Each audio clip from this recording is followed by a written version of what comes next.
বাংলাদেশ জাতীয়তাবাদী স্বেচ্ছাসেবক দল সদর থানা আওতাভুক্ত সকল ইউনিটে কর্মী সভা অনুষ্ঠিত হয়েছে।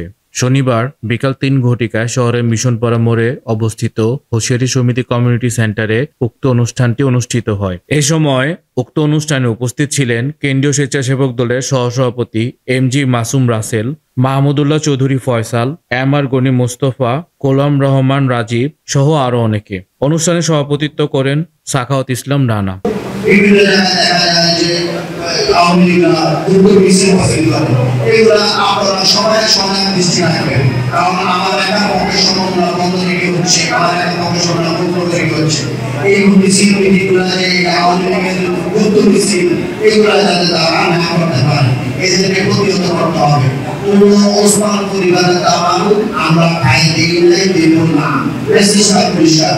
আগামী নির্বাচনটা যতগুলো হবে আমরা কেন্দ্র বেশ করে কেন্দ্রে যারা পাশে বাড়ি এবং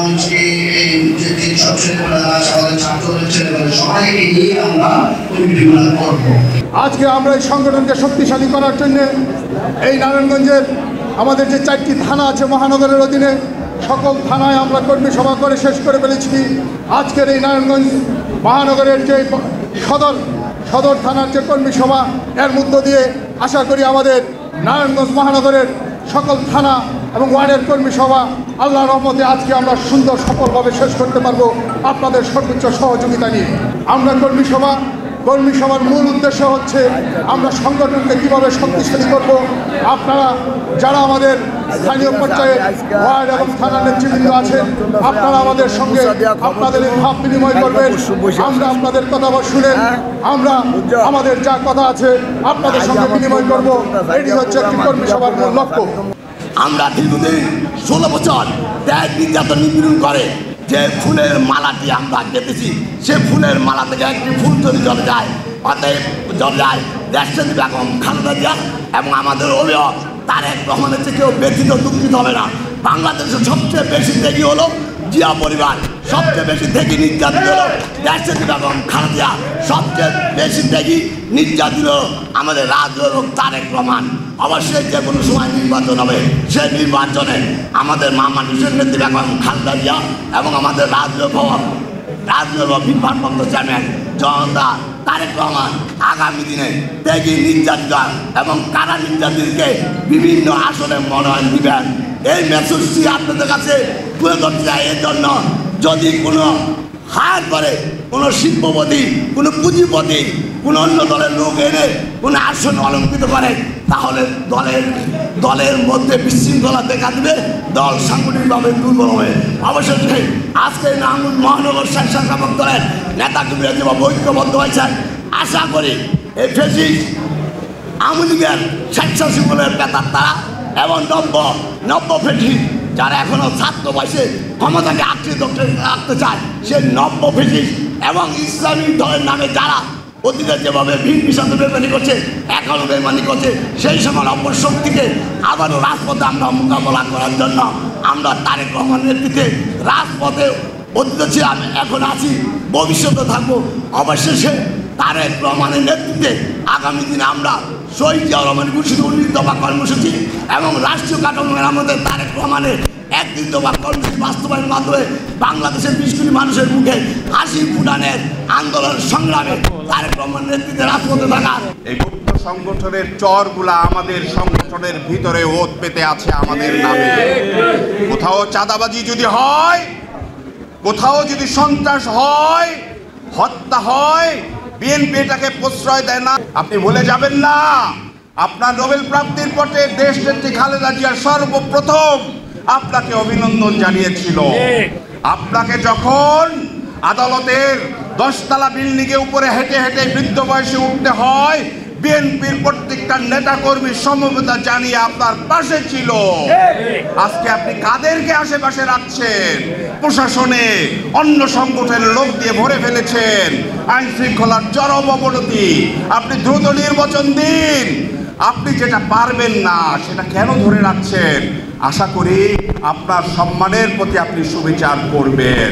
আজকে 1 বছর হয়ে গেল আপনারা কোনো কিছুই করতে পারেন নাই। আপনাদের কাছে আহ্বান, আপনারা দ্রুত নির্বাচনের ব্যবস্থা করে আমরা ক্ষমতায় আসতে হবে এমন কোনো কথা নাই। সঠিক সুন্দর নির্বাচন দেয় যে ইচ্ছা ক্ষমতায় আসুক, আমরা তাদেরকে স্বাগত জানাবো, কিন্তু দেশের ভিতরে একটা সুন্দর সুশৃঙ্খল অবস্থা ফিরে আসুক। বন্ধুরা, আজকের কর্মী সভায় অনেক কর্মীদের ভিতরে অভিযোগ ছিল যে 5 তারিখের আগের নির্যাতিত যারা, তারা যেন ওই সংগঠনে আসে, অতীত কোনো বর্তমান নতুনরা যাতে না আসে এই ধারণার ভিতর পোষণ করে থাকবেন না। বিএনপি বড় দল, বিএনপি কোনো এনজিও না, আমাদের মতো কোনো এনজিও না, কোনো সমিতিও না, এটা গণমানুষের দল। এই দলে সবাই আসবে, ভালোবেসে সবাই আসবে। হ্যাঁ, তবে অতীতে যাদের জেল জুলুম হত্যা মামলায় জর্জরিত ছিল তাদেরকে আমরা আগে অগ্রাধিকার দিব। নতুন যারা এই দলকে ভালোবাসতে চায় তাদেরকে আমরা সুযোগ দিব, কিন্তু কোনো ফ্যাসিবাদীকে এই দলে কোনো স্থান দেওয়া হবে না। আওয়ামী লীগের দোসরদেরকে স্থান দেওয়া হবে না। সাবধান থাকবেন, জামাতের মতো গুপ্ত সংগঠনের কেউ যেন এই দলের ভিতর অনুপ্রবেশ করতে না পারে। বন্ধুরা, সুন্দর কমিটি হবে ইনশাল্লাহ। বিএনপি বড় সংগঠন, আমাদের অত দায় ঠাক্কা পড়ে নাই। যেখানে আমাদের নিজের দলের নেতাকর্মীর অভাব নাই, সেখানে আমরা অন্য দলের নেতাকর্মীদেরকে কেন পদ দিতে যাব বলে?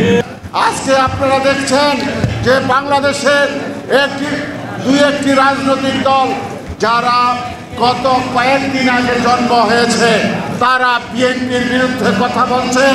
আজকে জামাতে ইসলামী বিএনপির বিরুদ্ধে কথা বলছে। আমরা এবং ইসলামী ঐক্যজোট যারা গত 15 বছর ওই শেখ হাসিনাকে টিকিয়ে রেখেছে, সেই ইসলামী আন্দোলনও আজকে বিএনপির বিরুদ্ধে কথা বলছে। একটাই কারণ যে তারা দেখছে তাদের ভবিষ্যৎ ভালো না। নির্বাচন হলে বিএনপি এই বাংলাদেশে সংখ্যাগরিষ্ঠ আসনে নির্বাচিত হবে।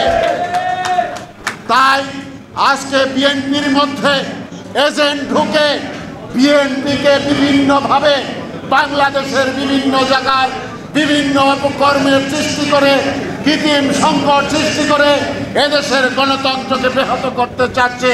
বিএনপির বিরুদ্ধে বিভিন্ন ধরনের অপবাদ দিয়ে বিএনপিকে জনগণের কাছে বদনাম করতে চাচ্ছে। আপনারা কি সেটা চান?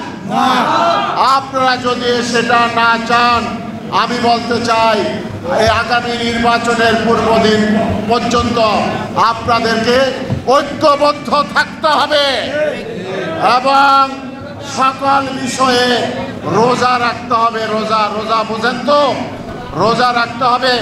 আমি শুধু বলতে চাই, কেন্দ্রীয় নেতৃত্বের থেকে আমাদের প্রতি যে নির্দেশনা এসেছে, যদি বিএনপির বদনাম হয়, বিএনপির প্রতি জনগণ কোনো বিরূপ ভাবাপন্ন কাজ হয়, সেটার কোনো কাজ যদি বিএনপি, স্বেচ্ছাসেবক দল, যুব দল বা যে কেউ করে, সেই ব্যক্তি যদি আমিও হই, তাহলেও বাংলাদেশের জাতীয়তাবাদী দলের কেন্দ্রীয় কমিটির নির্দেশ, তার বিরুদ্ধে শুধু সাংগঠনিক ব্যবস্থা নয়, তার বিরুদ্ধে পুলিশি ব্যবস্থা গ্রহণ করে তাদেরকে শায়েস্তা করা হবে।